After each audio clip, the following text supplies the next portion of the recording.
If you're trying to program a 2013 Hyundai Elantra key fob, here's the important truth first.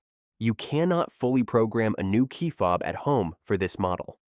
The 2013 Elantra uses an immobilizer system, which means new key fobs must be programmed with a dealer or locksmith scan tool. There is no ignition key cycling method that works for adding a brand new fob. What you can do at home is resync an existing fob or fix a fob that suddenly stopped responding. Start by replacing the key fob battery. Use a CR2032 battery and make sure it's installed correctly.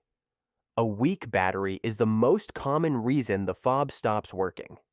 Next, sit in the driver's seat with all doors closed. Insert the key into the ignition and turn it to the ON position without starting the engine.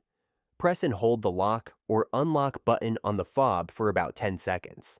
If the locks cycle, the fob has resynced.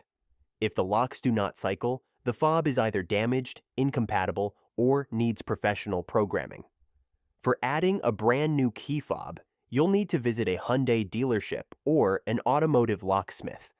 They connect a diagnostic tool, pair the fob to the vehicle's computer, and program the immobilizer chip.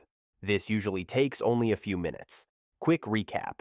Replace the battery first. Try resyncing only if the fob previously worked. And for new key fobs, dealer or locksmith programming is required. Like and subscribe if I helped you.